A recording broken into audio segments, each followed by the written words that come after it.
Welcome to No Clip, the podcast that's like a book club for people who think that books don't reward them enough for being good at them. I'm Chad Rutherman. And I'm Andy Kinnick.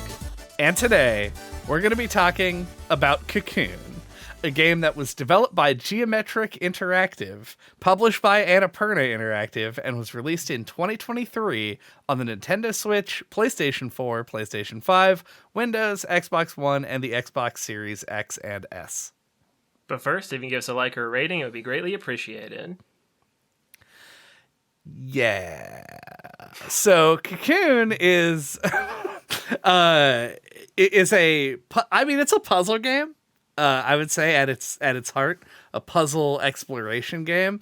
But I think that the thing that we probably want to mention right up front is that it is a game made by one of the team members from Playdead, who did Limbo and Inside. And then there was a split, and they went on to make different games, and Cocoon has really, it's not, I don't want to say taken off, because I don't think this is like the most popular game in the world, and nobody that I've mentioned it to has ever heard of it. But like, it got a Game Awards nod, which is a bullshit award because it's not a No Clip award. But it is like, it's a game that is like in the right circles, is one of the popular games of last year. Yeah. I think in the right circles, I think is a good way to put it. It's very much like an indie game.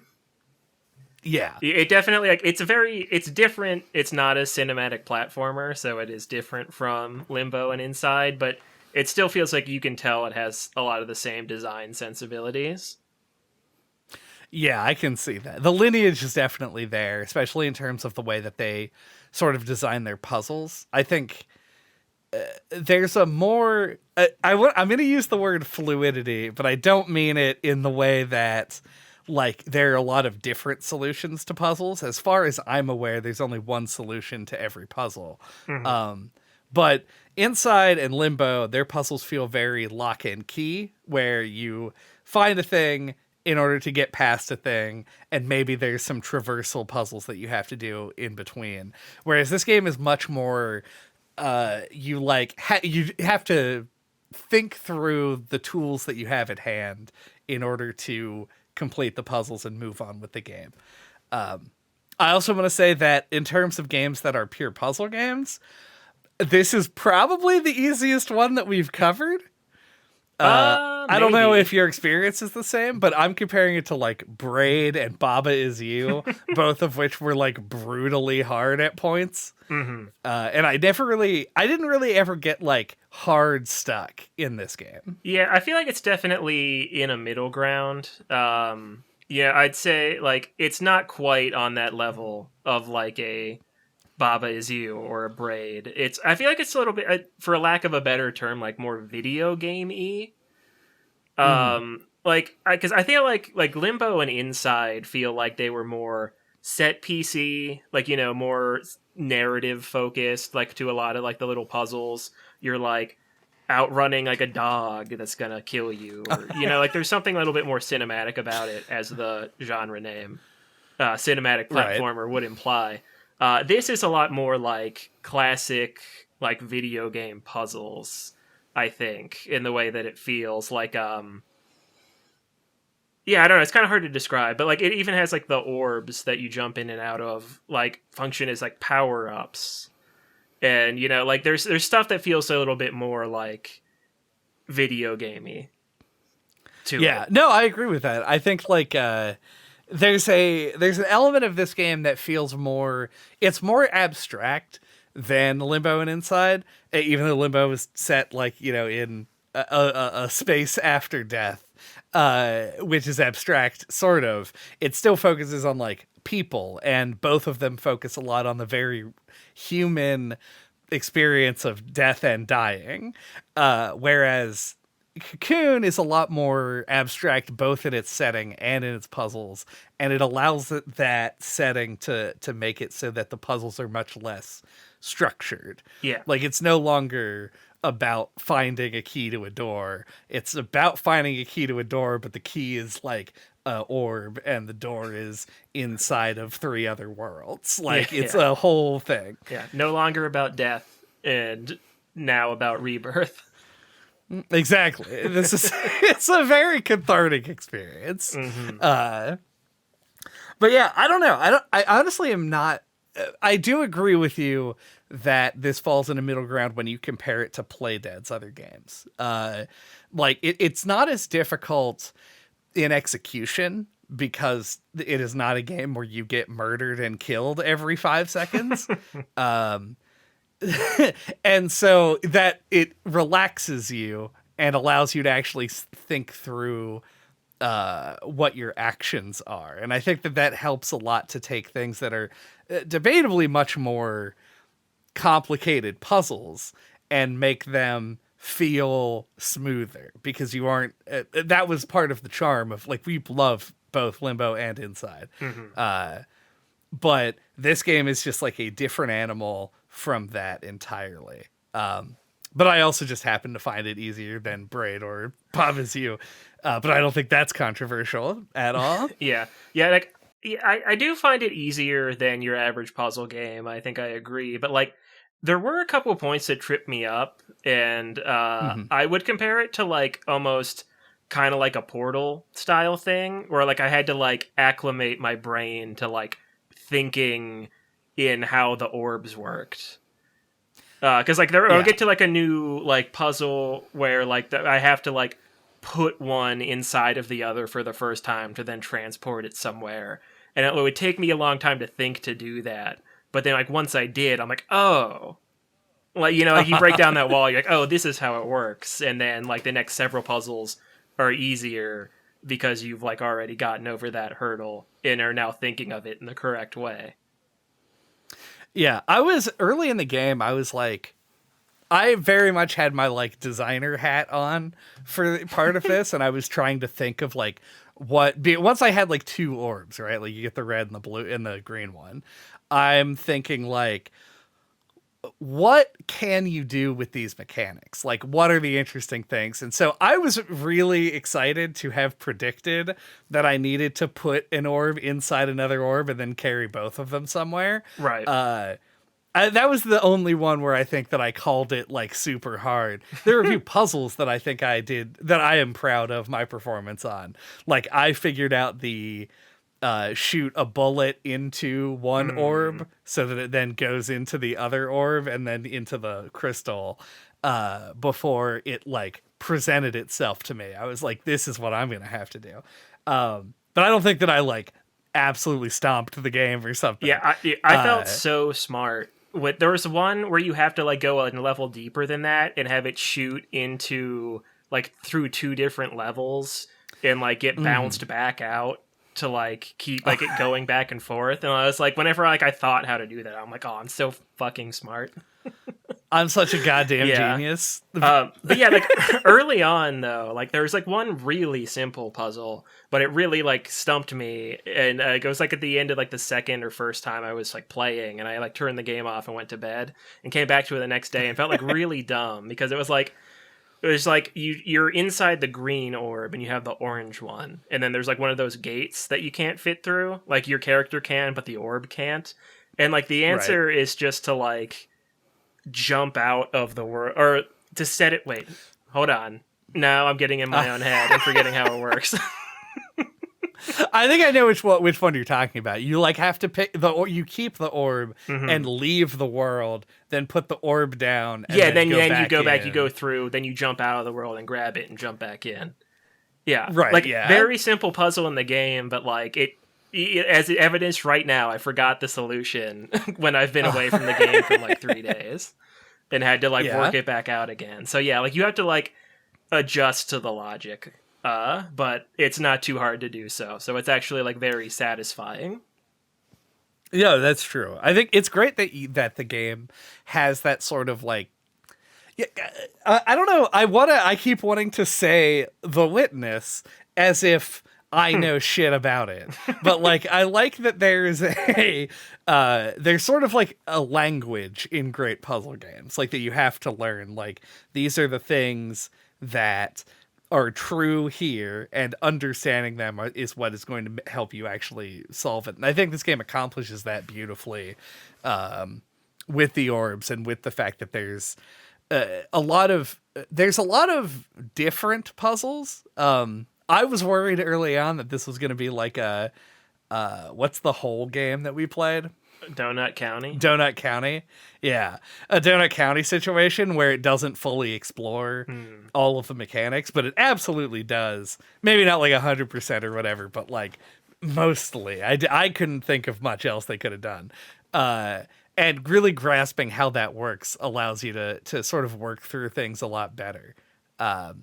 Which is kind of a no shit sort of statement, but you know. Yeah, I was kind of the opposite. I found yeah. Where I had like that Majora's Mask feeling where I was like imagining it getting super complicated. Like there's a part later on where you end up like duplicating one of the orbs by like how you jump in and out of the, like how you sequence everything. And I was like, that's where my mind went immediately when I first saw a trailer for this. I was like thinking like, oh God, like this seems like one of those puzzle games that would get like really fucking difficult. But it, at least in my opinion, was a good thing that it did not, and it built up to that. Yeah. And at no point did I feel like I felt at the beginning I was worried that there wasn't going to be that much they could have done, but by the end I was like, there is a lot more, and also I'm glad that it didn't go super ridiculous with it. Like there's only really one puzzle that requires, well, there's a few puzzles that require timing, but there's the one with the orb where that you like launch it off of a pad to catch the beam as it like goes across a couple things. Yeah. Where I was like, if I screwed this up, it would be kind of annoying to reset and do it again. But like aside from that, it really feels like it never gets too complicated. I do want to call out, there's two things I want to call out here. And I'm not sure. I think the easiest one is, you mentioned the like putting the orb inside the other orb. I never actually saw a trailer for this game, or if I did, I just completely forgot it existed. So I didn't know anything about it going in outside of the name, and so I didn't know what it was all about or what you did in it. And one of my favorite moments of the game, and I think this is sort of a conversation that we could come back to when we talk about the presentation, but one of my favorite moments in the game was when you find the white orb. And by find the white orb, I mean find a thing that extracts you from the world and you realize that you aren't like in the top level, which you would have just assumed for the whole game. And I was then kind of disappointed when you find the purple one, and at the end of the game, spoilers, which is difficult to really quantify in terms of this game in spoilers, but that it isn't like an infinitely nesting thing. Like the scope of the game feels so vast because of that moment with the white orb.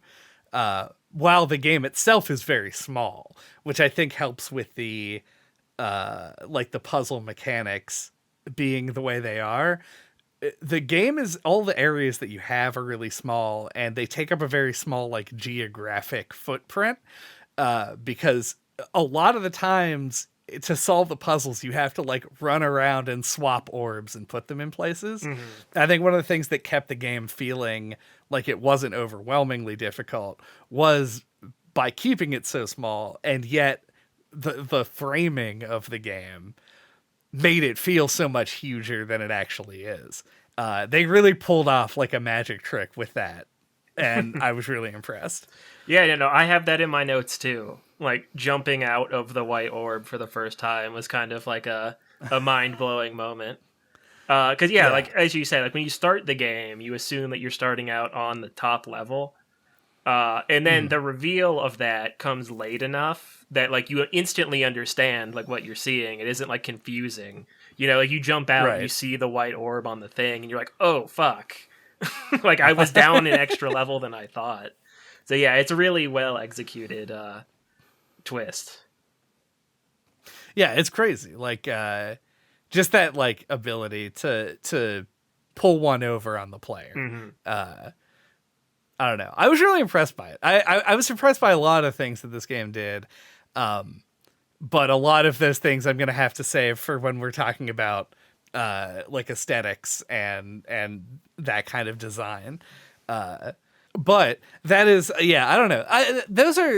We haven't really talked about the puzzle mechanics, more so just sort of how they affect the game. But it is genuinely really impressive the way that they fit everything into this in a way that makes it not overwhelming, but also feels really. Well, like you said, like you felt like a genius when you figured out that puzzle. It's like I had that epiphany moment many times where I was just like, oh, I'm basically the smartest person who ever lived. Like, get me into some like Mensa style genius program for how smart I am.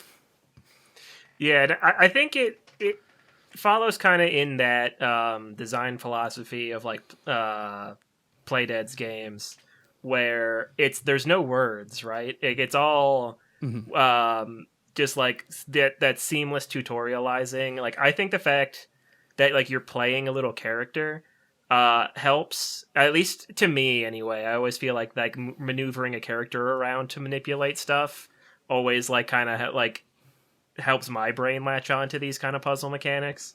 So yeah, like it's all very like smooth and gradual in a way that's like really impressive.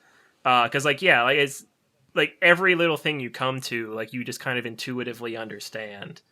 And, I think that's just like, it's really carrying all those torches that I think that like indie game developers pride themselves on. I mean, that is true.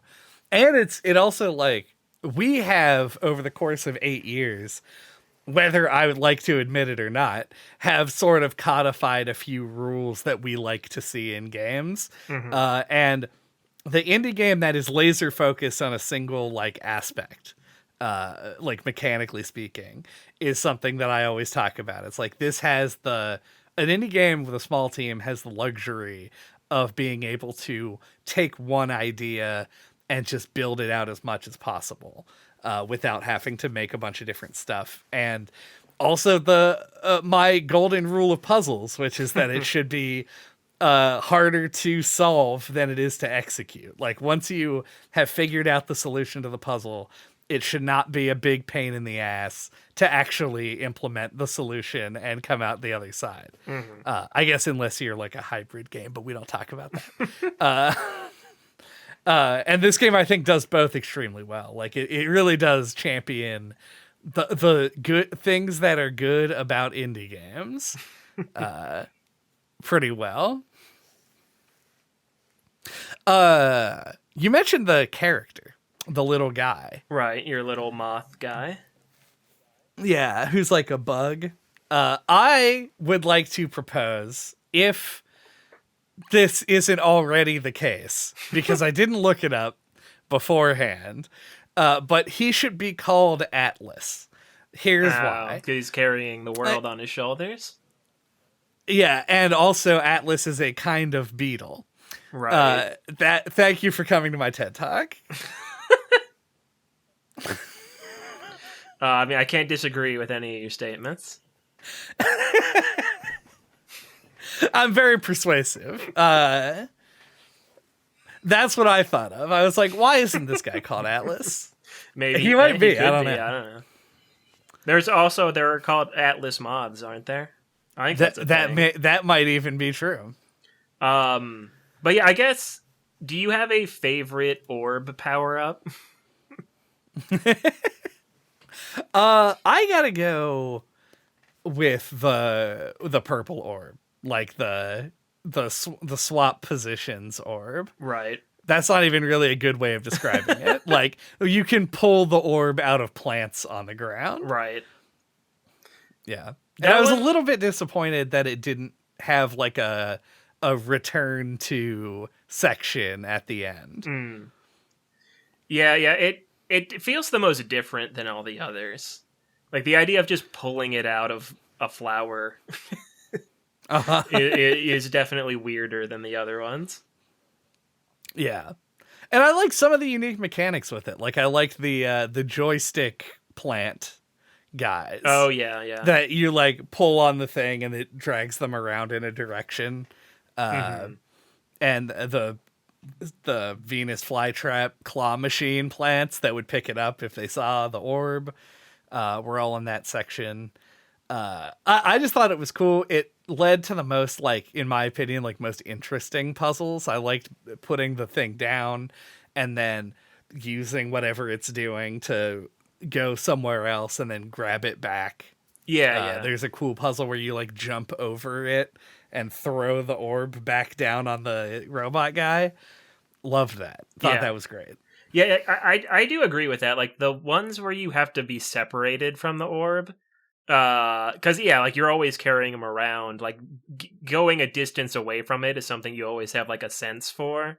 Like yeah, like a little mini anxiety of like I need to get back to that. Like Yeah, I can't just leave it laying around out in nowhere. yeah, so I do. What like if a that dog eats it? exactly. Ones where you have to like drop it into like tubes or like yeah, like there are some cool things like that. But yeah, the other ones felt more, I don't know, like not rote. That's like way too mean. But like having one that makes a road when you walk on it Right. didn't really do anything to excite me. Yeah, it just seems like it's like an increasing, like a steadily increasing complexity. Like the first one, yeah, it just like reveals a path. Then the second one makes platforms go up and down. Then you have the one that lets you swap with plants. And then there's the one that shoots bullets. So Yeah. I do like gun as one of the power ups in this game. well, yeah, that one is probably my favorite just because of the fact that you can shoot bullets from one world to the other. Like I think it actually the power up itself being able to jump in and out of the worlds is a really cool idea. Yeah. And it's the only one that really can. Like, whenever you see that elsewhere in the game, at least to my knowledge, is really only in the green one. Being able to take the green orb out of itself and then go back in to use the, like, water platforms was really cool and gave me a similar tingly brain feeling to the shooting the bullets in and out of the worlds. But it's one, it's not really the same, and two, it requires such an absurd setup that you really can't even count it. That's more cool about the setting than it is anything else. That did give me a little bit of like a looming dread for a while though. I was like, oh my god, like how am I gonna unnest it? You know, like if I have to, I don't even know how I'm going to begin to do that. But then it's not even hard. You just kind of do it. Yeah, then you just walk out. Yeah. Yeah, I did really like those. There's two sections where you open a big door that just is like a way into one of the orbs from another one. The white one is the first one, and you use it to essentially just like teleport the orb between places. Oh yeah, yeah. But yeah, the green one that we've been talking about. So if you haven't played the game, first of all, you should. It's great. There's a door you open, and you go into the green orb. But you're able to, from within the green orb, carry the green orb itself back outside of itself so that you have two copies of it, essentially. And the game handles this remarkably well. I was trying to imagine how many issues this would have caused with design. Got him like play testing. I probably like bugs. Like it feels like it could have gone wrong in a million different ways. Yeah, like, and because it is a thing that doesn't make sense, like in the real world, it makes it more difficult to like imagine the solutions to the puzzles because of it. But it ends up being really simple in the end. But the execution of it is so cool, and they do interesting things with the sound design as well when you're in it, that it is like, it is, I think to most people, is probably the most memorable part of the game. And honestly, like with good reason. Like it's it is the fact that it is not the whole point of the game, that you're going in and out of the same worlds and causing paradoxes and shit, is almost like more laudable to me, because they just had one of the more like cerebrally complicated puzzle mechanics are just like a short section of the game. Mm-hmm. Yeah, I think that's all. I think that's tough because like it also makes me think of something like Outer Wilds, because like I know it's possible to like end the universe by creating paradoxes in that, but it's like super hard to do. So yeah, I feel like you either have to make it like that sort of thing, like duplicating worlds and like creating weird paradoxical things. Like you have to make that like a short or secret kind of mechanic, or you have to like go all in and be like the Steven Sausage Roll of this mechanic set. Yeah. Just can you really dig into it? Because like there are places, if there's like a Cocoon DLC, which let's hope that that isn't going to happen, because I feel like it would be weird. I can imagine them getting like a full other game out of just the ability to do that. You just have to pepper in more doors. Cocoon 2. The cocooning. Yeah. Metamorphosize this. That's the subtitle? There's one other big mechanical thing that I wanted to talk about. And I don't know if you have anything else, because it's a pretty hard pivot from what we've been going on. I mean, just go for it. All right. This game, sort of unlike Limbo and Inside, has bosses in it. And it is...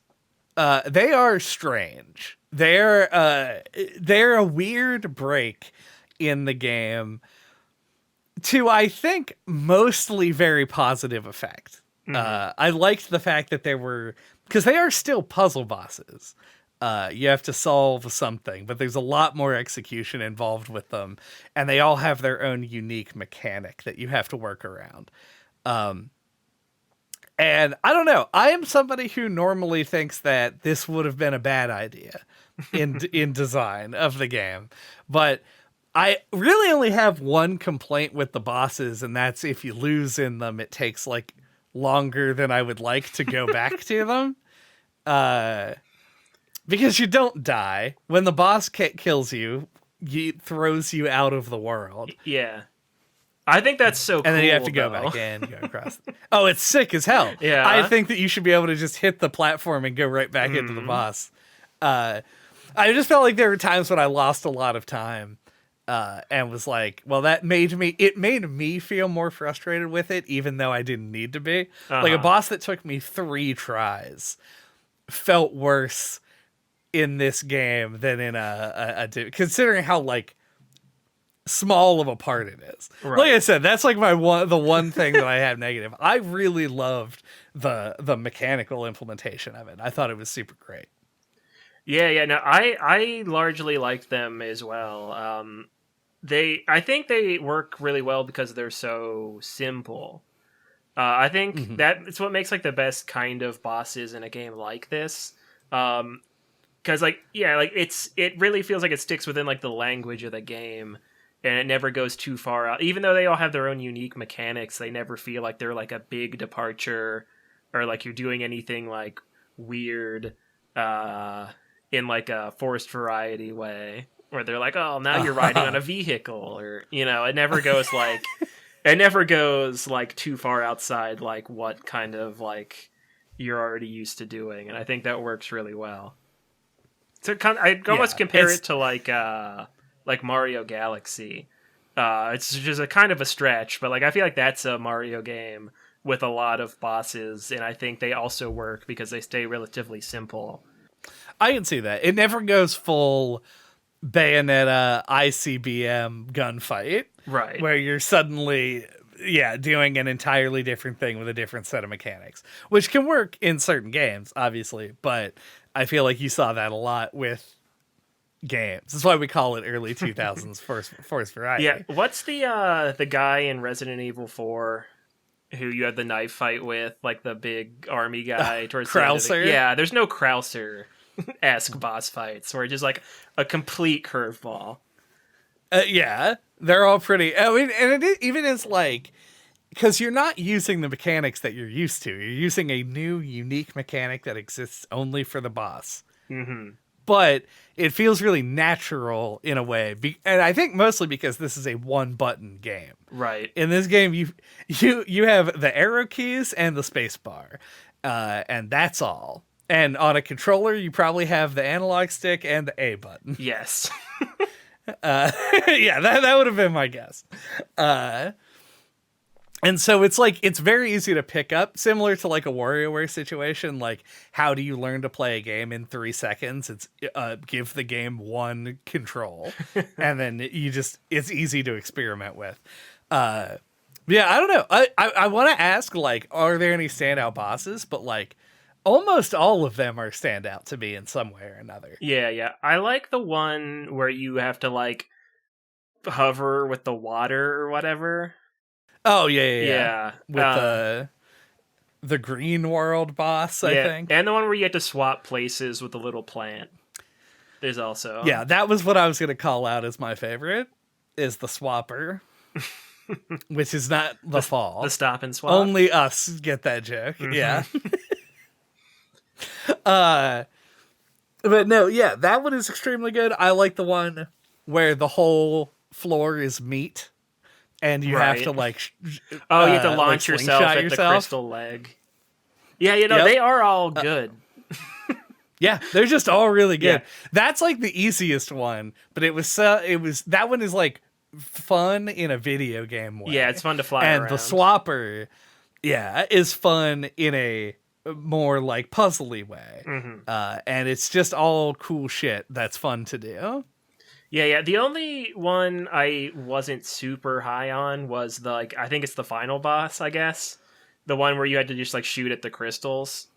I didn't dislike it, but it was just kind of like, this is fine. I didn't even really consider it a boss until later on. I like opened the like the wheel, your progress wheel, the wheel of progress. And discovered that it did put a segment in there every time that you fought him, which is wild. I was just like, oh yeah, I guess shooting crystals is the boss. So I would agree with you. I think that's probably the least interesting one. The big monster that showed up and stole all the orbs from you that you shoot with the big laser is in fact a boss. But it's like broken up into stages that you do like in between puzzles. And he's like just off in the background, and then you do Shadow Ganon tennis with him. Yeah. These are all things actually that bosses have. Phases and references to Zelda. These are common boss things. Yeah, I was gonna say the one where you swap with the little thing feels very much like a Zelda boss to me. Like, I can see there being a Zelda item that does that you can, like, swap with. Yeah. And also it would probably be, like, a bug with a chainsaw on it. That feels like, I don't know. There's a lot of things I want to say now that I mentioned that it looks like a bug with a chainsaw. But I feel like what we should do is talk about the sort of audio visual, as we call it, the presentation. No one else calls it that. We did coin that. After the break. Oh yeah. The break. The break. There's more lag today than usual, dear listener. Yeah, I'm sorry. It's my fault. I went to the internet and I punched it. I used it all up. Unfortunately. I used all the internet up. Sorry, everyone.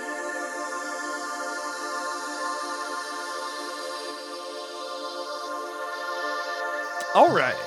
Cocoon, a video game made by yours truly.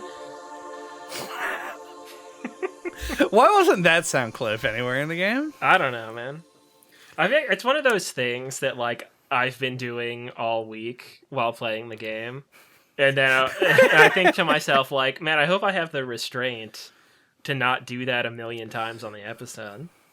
Yeah, that would be really bad. Yeah, but then I didn't. But you've think to now do done it it at all. once. Yeah. Yeah. And it is staying in, because speaking of sounds, I want to talk about the sound design in this game. Not like a whole lot, but like I think it added something. It was a good glue to hold together the different parts of this game in terms of its puzzle and its visual presentation, and like the atmosphere that it creates, because that is one of the strongest elements of the game, and I think it doesn't work as well without the sort of, I want to call it like Hyperlight Drifter-esque like ambient noise sound that you have a lot of, but also just like the things that make noises in this game. Like I noticed it, like I started thinking about it a lot harder. There's a point during one of those puzzles where you just have to like find the symbols and put them in the correct order. Right. Where there are these like black, for lack of a better word, pennants, like they're little triangles, like little flags. And every once in a while they will like ripple, and it makes a sound like a flag rippling, but it does what the game does a lot, and that is call into question whether the thing that you're looking at is mechanical or organic. Right. And I thought the sound did a really good job of emphasizing that, because nothing ever quite felt perfectly natural. There was always an element of like roboticism to them. And I found it made the setting really fascinating. Yeah, I think it's simultaneously making everything feel alien, but then also like kind of grounding you too. Which is like an interesting hat trick, yeah. They've done so many tricks in this game. They've turned a lot of tricks of convincing you that the world is larger than it is, and that the world is more natural than it is. It really kind of, I almost said blew me away, IGN.com. But yeah, and not only that, because like the ambient soundtrack is very like dour. It's hard to like, how would you describe the tone of this game? That's tough. There's definitely like a feeling of isolation. I don't know if I'd call it dour, but it is like a little mysterious. But yeah, I don't know. I guess like there is a little something dubious in there though, and I think you've kind of started to hit on it. Like the world, like you're like the name of the game is Cocoon, and you're playing as a little bug guy, and those seem like organic, natural concepts, and then like you interact with these orbs by like putting them on these pedestals. It all seems like machinery. So there is like that weird, like it's like kind of pulling in two directions, and it does give it like a little bit of like a sinister undertone that you kind of pick up on every now and then. Like every big door you open as like a giant boss monster, like it feels like there's something going on there that you do get a sense for. Yeah, it's one of those, like on the awards episode, which was the last episode we did. If you haven't listened to it, please go listen to it. For engagement. But we did a category this year that was the least scary horror themed game, because we did a lot of those this year. I would nominate this game as the most scary non-horror themed game, because it does have this like, there is sort of a sense of dread to a lot of the stuff that's going on. You have like you said, the big doors with the boss monsters that don't look friendly in any way. The introduction to each of the bosses, when you find the orbs, and they're like a shadow being that forms in front of you, is particularly creepy, I thought. And yeah, there's always this sense of like not knowing if the place that you're in is like a safe natural space, or if it is like a fucking alien spaceship ready to rend you into pieces. Yeah, and you don't know what you're really doing either. Like a little bit later in the game, like there's this part where the orbs get turned into these like black, like I was thinking of them of like as like kind of flying manta ray looking things, you know, and you're like, this doesn't seem good. Like I don't really know what I'm doing here. Yeah.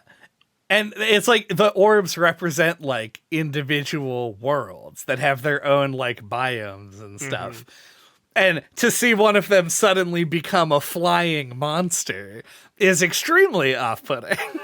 Yeah, it does have a little bit of this is another parallel to like their other games, but like kind of like Inside, you have this feeling of like you're kind of marching into like into this fucked up situation. You know, like you're always a little wary of like what you're getting yourself into as you're doing it. Yeah. And it's one of those things that it's like nothing in this game is inherently sinister. No. With the exception of the boss monsters. But even they don't kill you, right? They pick you up and they throw you out of the world. Get out of my world. Get out of my world. And so it's like, it's weird. It gives like, there's sort of a dissonance between like what you are seeing and what you think you should be feeling and what is actually happening in front of you. And I thought it was very cool. It was like, it felt very Playdead. Like I think that that tone sort of permeates their games. But because it is so explicitly not deadly in the way that Limbo and Inside are. And I do apologize that we keep referring back to those games because like this is a new studio, but like it's the obvious parallel for comparison. Like it is that. Yeah, I don't think you can get around it. Not really. But yeah, I don't know. I found it interesting. And I thought that the sound effects really lent themselves to that. I did find myself thinking at one point in the middle of the game, like this game would be instantly ruined if when you solved a puzzle, it was like, but then it actually just does that, and I hadn't been noticing it before then. Like when you're on the right track to solving a puzzle, there are music cues. Yeah. And when I started to realize that, I was like, oh, wow, I was wrong in every respect. Well, it does do that, and it doesn't ruin it. It, in fact, makes it better. Yeah, you know, it's very subtle. And, something that you don't really notice until you're like a decent way, or at least I didn't until I was a decent way into the game. Yeah. I think I really noticed it, and this is too late, so I don't know. I probably noticed it at some point before then. But the one that sticks out to me is when I had solved the nested worlds problem, like when you had two green orbs and you had to break them apart somehow. As I was like leaving with the orb on my back, I could hear like the music slowly build. And so it just kind of worked out. I liked that. Yeah. Like I had been suspicious that was happening, but wasn't 100% sure if it was just coincidence. And like, there's a part where like right after you get like the white orbs power up, you can jump into the orange one, and then you go over to the spot where you can like walk into the white world, and then jump back out of it, and like you have to like put the white orb like on a platform and like move it across this like with this bridge. And, like, that took me a second to figure out, and I just noticed, like, when I placed the white orb on the bridge, like, that the music was like, what, you know, like, whatever, it played its little melody, and I was like, aha, that confirms it. Gadget, da, da, da, da. Yeah. Cocoon. Cocoon. Da, da, da, da, da. This is what people come to the podcast for. Yeah, go Gadget, go.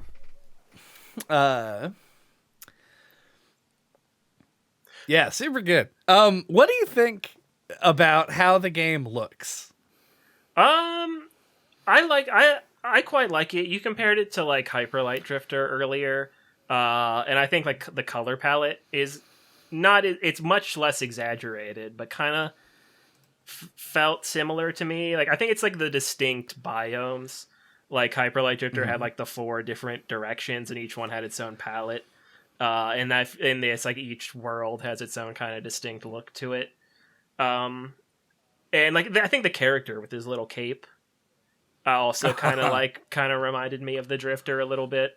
But those are just loose comparisons. Like I don't know, it has like that kind of like pleasant indie look where everything looks a little bit like, I don't know, like they have like, it doesn't look like it's made out of like clay or something, but like I feel like the models have this nice like kind of textural feel to it. Like I know like you get that in some like big budget games because like a lot of times they'll actually like hire somebody to sculpt the character, you know, like when you do like high level 3D design, they usually have a sculptor like, you know, make a model of it before they actually make anything digitally. It almost kind of has that feel. Like I can imagine like the little character being modeled out of clay, if that makes any sense. Yeah, definitely. I get what you're saying. There's sort of like I'm not sure how to describe it either. Like I want to say like a heftiness to it. Like everything's very solid. It doesn't. It's like a clinical, not clinical in the sense that it's like sterile, but like everything is very cleanly rounded and has like edges and things. I do like that style. I like the fact that they went with something that is pretty clear and easy to like see. It's interesting to see like the dichotomy between when you're walking around and solving a puzzle in the world, everything is very clearly indicated, like where the places you could put orbs all look the same. They're a little circle with like little prongs on it. You throw the orb on there. And everything that you're trying to solve in that way, all the things that the orbs interact with are very clear. Giant pillars of water and like the broken paths are easy to see. But then like in the parts where they're trying to obscure things, like the hidden what are they called? Moon ancestors, I think. Oh yeah. And the symbol puzzles, right? Where you have to find the order of the symbols. That's when they start to bring in sort of like they'll hide the moon ancestors behind like a parallax scroll, right? Or something. Like there's a foreground element in front of it, or there's a reflection in the water that you have to look at to get the symbols. Like everything that's in the main puzzle solving part of the game doesn't require you to play Where's Waldo, but when you're doing the secret stuff or the stuff that is specifically about looking at it, that's when they sort of distort the visual style. And so I like that it was very clean, but also allowed for that expression of unclarity. Right. I thought that was very cool. Yeah. And I'm making up words today. Yeah. It's definitely like very well considered and well designed in that way. Since you brought them up, what do you think about those puzzles where you had to like find the symbols in the background to get your little robot buddy? They're the most filler of things that are in the game. I don't think that they're inherently bad, and some of them I thought were clever. Like I like the one where you had to put the orb and walk it by the black orbs and you could see like inside of them. Like I thought that was a cool implementation. But otherwise I think that they didn't like, I wasn't like, oh boy, another find the symbols puzzle. Yeah, I think calling them like filler is a good way to put it. Like they were the first part of the game where I felt like that felt like formulaic to me. Which I don't want to like overstate it. I don't think it's really a bad thing. I think on the other hand, it shows just how well the rest of the game is designed. Because like for the most part, it always feels like you're doing a new thing. And those really stood out as like, oh, now I gotta go find the symbols and get the robot again, you know? Yeah. And then the robot has like a compass that points you where you're supposed to go with it. I did like that part of it, which is just very obviously not the part that you're asking about. But But like the robot part where you had to get it past the little fly Oh catchers, I yeah, that thought was was cool. yeah, I like that was like a way to add another layer to the game without having you like carrying orbs more. Yeah, I like that uses like the fact that you can like see what's inside the orb a little bit when you're outside of it. Because there was one where you had to Hmm. like move, like there was some way to like move those little robot things that would eat Yeah. the your robot friend. And then like you could see them go by when you were out of the orb, so you knew when it was safe to jump back in.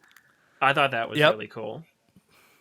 Yeah, it's extreme, and honestly, it's like one of those things where like I don't know at all how this game was programmed, but I'm curious as to how much of each zone is being simulated at the same time. I think it's a Because it's lot. not like that you go through a load screen, but it does seem like it Yeah. is a lot. Yeah. Yeah, like my computer is getting old, my laptop, but like it takes forever to boot the game up. Oh. So I think it's loading in a lot into RAM when you boot the game. So That could make sense. that's at Yeah. least my speculation. But yeah, no, I thought those were very cool, and I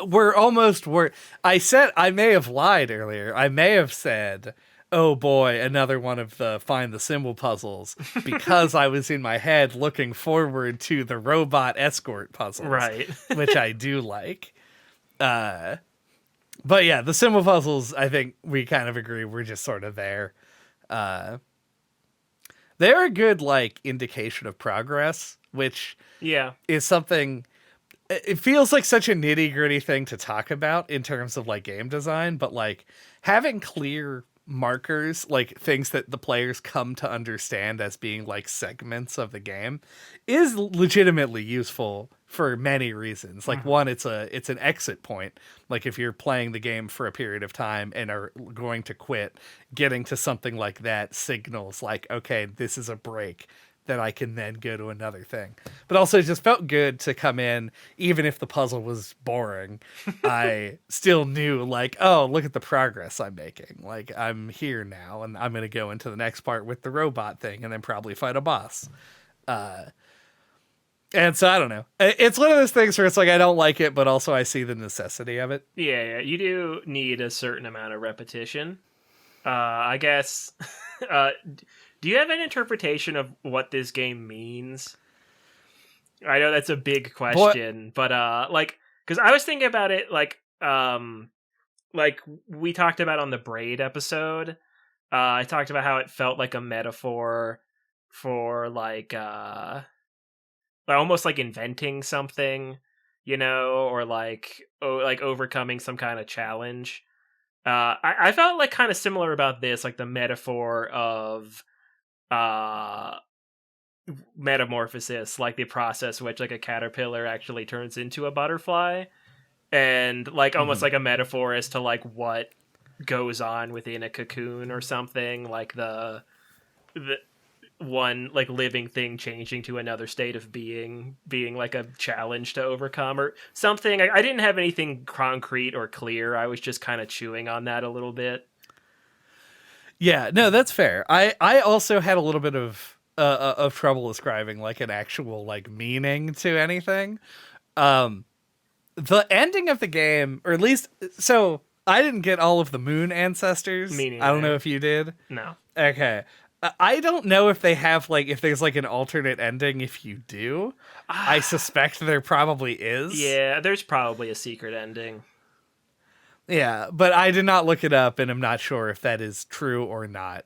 But the ending of the game concludes with Atlas, your character, Uh-huh. whose name is Atlas for sure.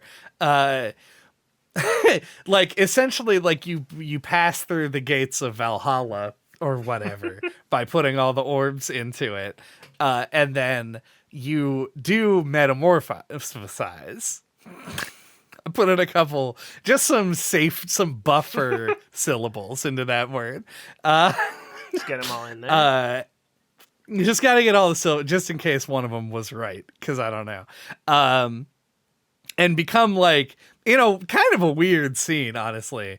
You just sort of like puff up into a bigger bug man, You and become fly away. you become a great old one. Essentially, yeah. And that to me changed, not necessarily changed, but reinterpreted sort of like how I was viewing the rest of it, because you do sort of come into the game not really knowing what anything is, but like you could see the importance of the giant bugs that are the bosses of the game and how they are there. So I was unsure during the playing of the game if your character was essentially, because of Cocoon and Metamorphosis, etc., it's Kafkaesque. Uh-huh. Where it was just going through the process to become a great old one, like you said, one of the big bugs, Uh-huh. or if there was some other thing, like a different goal. And I am this doesn't speak to the metaphor, but like the literal story of the game. I was a little bit almost disappointed that that ended up being it, because it feels very literal in terms of what the game is and is about. So I don't know, I was kind of hoping that there was something else, like a break the cycle Dark Souls kind of Yeah. thing. The Age of But Darkness. it does yeah. And the fact that your like completion percentage is shown on a wheel that goes from 0 to 100 and ends at the same point feels very like it's a cycle, which has become common, and is less cool now. But I still I didn't like dislike the narrative, what little of it there is. But I don't really know what it is trying to say in the sense of like authorship, but like also my interpretation of it is hard to gauge, because like you're engaged with the puzzle solving while you're playing the game, so it's harder to sort of form a stark opinion on. Right. I don't know. I just said a lot of words to basically say I don't have an answer to your question. Ah, that's fair. I mean, it is hard to like pull a meaning out of it, I think. Like, it almost it made me think of my little Shadow of the Colossus fan theory, where I was like, are the Colossi what became of like other people who have made deals with Dorman? Whereas like I was like, are the bosses in this game used to be a little moth guy like you, and they went through like the same type of trial and became huge monsters, great old ones. Yeah. And there's even an implication there, like, one, yes, I think that is literally true in this game. Yeah, you're just next but in also a line. But there's also an implication after the metamorphosis at the end that there are even further greater beings. It has a very, and I don't know what percentage of our audience is going to even remotely understand this reference, but it has a really Men in Black 2 style ending where at the end of that movie, they open a door and show that the like a locker door, and show that the entirety of the universe that Earth is in is contained within like a intergalactic, interuniversal train station, where like this game starts to pull back after you've been going backwards further and further, showing the vastness of everything, to reveal that it was even vaster than you thought in the beginning. So perhaps that is sort of the feeling they're trying to go for. It's just sort of like the how unimportant are your struggles as one person in the smallest version of a million bigger worlds. Like there's just like a lot of bigness to it. Yeah. While you're focused on sort of the micro. That's going to be my rudimentary, like 8th grade book report read on it. It also weirdly made me think of Spore, where you like start That out as Spore like a does a small similar creature thing. and keep growing bigger and bigger. It could be like a metaphor for evolution almost. And in Spore, you get to a point where it becomes a real-time strategy game, and nobody's ever played past that point. Yeah, that's the secret ending Uh, of Cocoon, is that it just goes on to become a real-time strategy game. just to fucking mock me. If you get all the moon ancestors, then you're suddenly playing an RTS. Then you're playing the real game. Exactly. Yeah, let us know how Cocoon made you feel in the comment section. Did it make you feel small? Did it transform Did it make you feel? you? Did it transform you into a beautiful butterfly? Did I use the word Kafkaesque correctly? These are all great questions that you can answer for us. Yeah, I think we're just gonna have to wrap it on up. All right. Short episode for a short game. Short episode, short game. Oh, that's actually, I don't know how much of the last 5 seconds of conversation I would have to leave in. This game is about 5 hours long. To complete. For once, how long to beat to not lie to us. What did you think of it? Did you think that it was like paced well? Do you think the 5 hours is correct? I'm assuming that you probably don't want it to be a 20-hour game, No. but like, No, I think it did leave me wanting exactly this much. Yeah, no, I think it hit it pretty spot on for me. Yeah, like I ended up playing it in like 3 sittings, which felt appropriate. Yeah, I don't know. It felt satisfying at the length it is, and like it's only $25 as well, which is another bonus if you care about stuff like that. But yeah. I think it hits the mark because like it's a short game that didn't feel short, and it also didn't feel long. You know, like Right. it felt like it was just the right length. I think they threaded that needle. Like I think at most like 8 hours would be the most this could sustain and still be. I feel like it wasn't spreading it thin. I kind of agree with that. And honestly, like going anywhere beyond that would probably necessitate the game becoming what it sought to destroy. And by that, I mean like a really hard puzzle game like Steven Sausage Roll. Right. Like it would be a really difficult game because they would have had to start exploring mechanics that are less intuitive, which this game thankfully does manage to avoid for the most part. Right. But yeah, I say I agree. I think that the game's length is pretty much spot on. Obviously, we like a shorter game because we're doing it on. I mean, this would be a more relaxed time frame than normal in January, but like, blah blah blah, us and our biases. But I don't know. I think generally speaking, people should get used to a shorter game. Do we have Matryoshka thoughts? My Matryoshka thoughts are. Let me unnest them from each other. Nice. This game was cool. Yeah, like I said, I saw a trailer for it. I don't remember if it was an announcement trailer or whatever. It definitely seemed like a game that was like immediately really interesting, right? Like you're taking a world represented by an orb and jumping into another one. And my imagination immediately went to a place of like, oh, that could be super cool, or that could be like overly complex and complicated. And I think it hit a sweet spot. We kind of talked early on in the episode, but like I think the game is on the easier side, but like the puzzles are like super satisfying, and I think the difficulty curve is like just right. There was like a couple of points that stumped me for a minute, but like they weren't too hard to work through. And yeah, it just felt really good to solve. And I think it towards the end, middle-ish to end-ish of the game, it like does some really cool things. Yeah, like it's shooting the little lasers like it through multiple worlds and like, you know, back out and stuff like that to solve puzzles was really cool. And like nesting the green orb with inside itself and all that kind of stuff.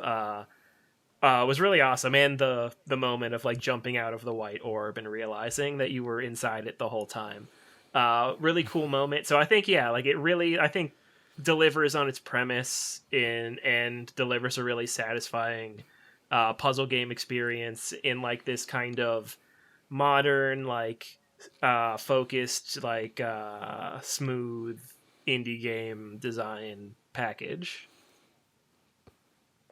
Yeah. I hate you because those were all of the words I was going to say in the same order. Uh it's like this game is it is as we just mentioned, it's very short. It's 5 hours long. It's not a particularly difficult game, so it makes it a very smooth experience. But within that, they managed to do a lot of really interesting things, like way more interesting than they are complicated with mechanics that could have gone in that direction.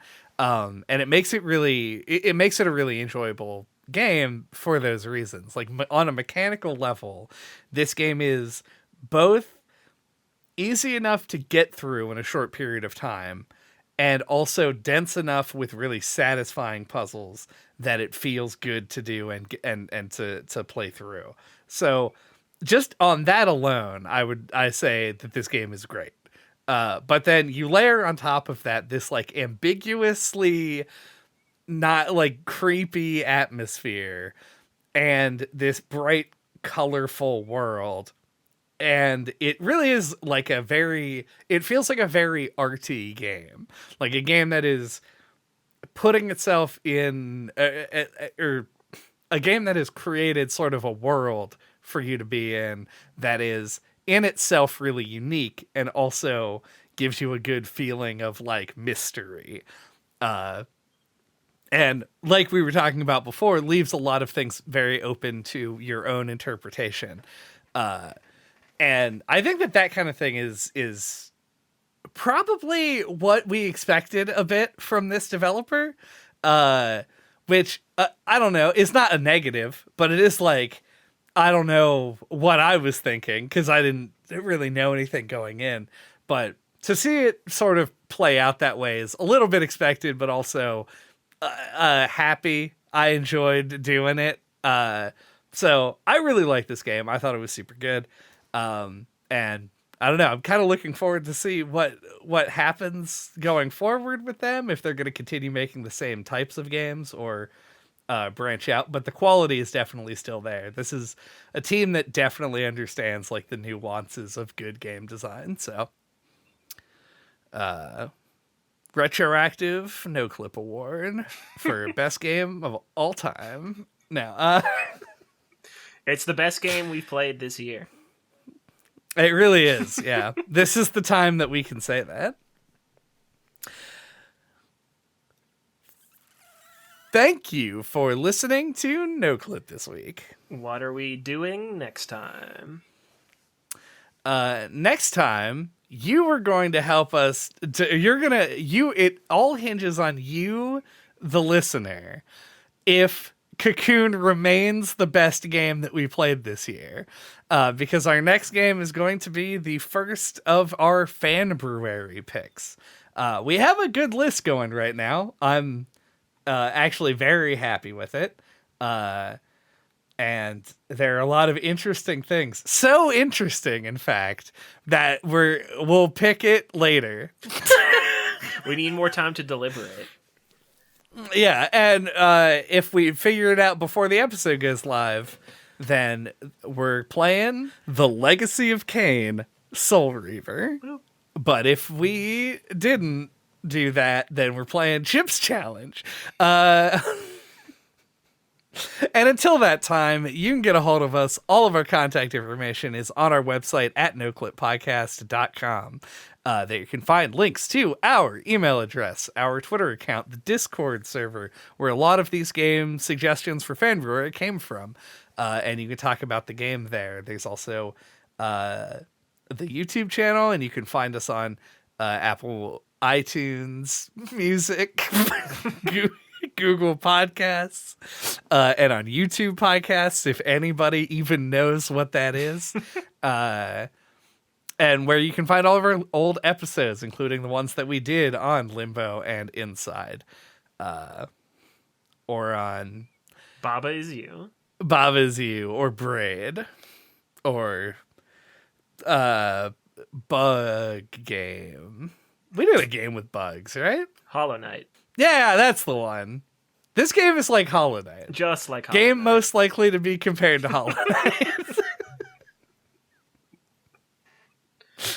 Haul that like button. Yeah, take the like button and then jump inside the subscribe button and then inside the comment section. Don't bug people in the comment section.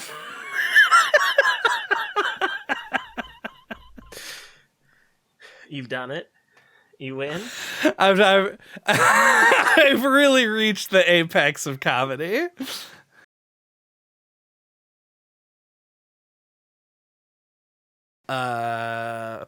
Puzzles. Little robot guy walks around. Meat floor. The moments of the game. The Talked about story. the The metaphor. Bosses. Talked about the find the symbols. Jumping in and out of orbs. Jumping in the orbs. Using the power ups.